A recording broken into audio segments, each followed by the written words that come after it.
Ubwo kutorana abanyabutegetsi batari bamwe na bamwe mu kigombe cha NRM aharengo rwahiguru kiri kugenda mu misho urukwebembera akacika kayarangije wasinga mu karuru k'abakazi hamwe no muhwezi we. Ndi National Vice Chairperson Women's League of Western Uganda. Mbweni nyowe nisimo munyambabazi mukama. Nisima ranga munonga ahabo kuba ekiti cyanje cyarengo kuteka kwanje ezinemba bazarahanga. Aha National Chairperson Women's League Adrian Kobusinge yasinga no bururu rukomera na 38 arukura twachibo wa Farida na no bururu ka Ganshanju hamwe nabandi. First of all, I want to see them nienda kwa banka mentors banje. Akwadi have been in this but from politics but from they are my mentors. Nimbashaba mubatakagira mutubambi.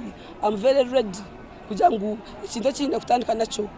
To do a dinner nkoreka cyaciro nkaka mbete tuganira because at the end of the day atwinira karimori yo mucyaro so tindi mutakurwa nentaro kandi ine reason yo kurana bentaro akubarida obwembese bugarahanga. Jovrin Kalisa chomukama nawo biro yesimbre yahakanise byarangirwa hari kugira ngo hari bitagenzereje. Let us go back. Let us go back. Let us go back. Let us go back. Let us go back.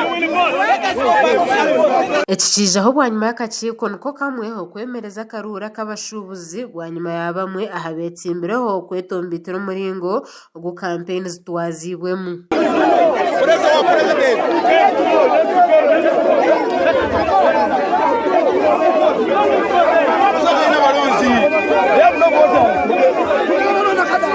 Nobukirabe kiri kityo abahagizi babasajja baraba bono benangwa karuru katerwe. To their supporters, I don't think supporters do support somebody because of ethnicity or religion. They support somebody because of the quality they see in a particular character. And that is something the National Resistance Movement Party has built over time in Uganda. So we need to uphold that and promote that. Umukarura katirwe nyekiro Honorable Tom Botimen wasingira ka historicals wakazi rwakajarara netwe Elderly League Penina Businge Veterans Moses Mushabe Disability Shafik Mwanje kanda keminyeto nako kacemerezibwe ahanshunga zitari zimwe na zimwe. Onda takona tukende tkoye kubera wano tumaze na kubiringa turonda tumashikana mazi. For us we want to vote for the entrepreneur. We are tired of being here for nothing.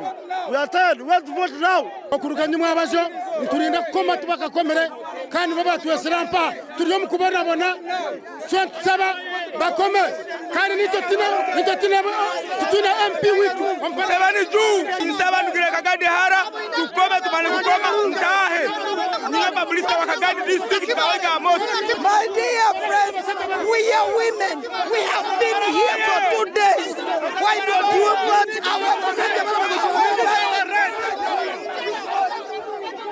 Izo barianya nchakaren bija kutorana abarajwe kire kibina cha NRM Musek ombice kabitaro mwe na bimwe hebiri mu Western, Northern, Eastern, Central, Vice Chairman hamwe na Chairman bita Karura Kamani nikija kuba hagati ya Speaker w'ishengero Anita Anet Among hamwe na Rebecca Kadaga ahamwanya gwa Second National Vice Chairman Female. Kadaga kugira ngo President afwira ari kigongo iti yamfo icyo ni yangu ni Blackmail.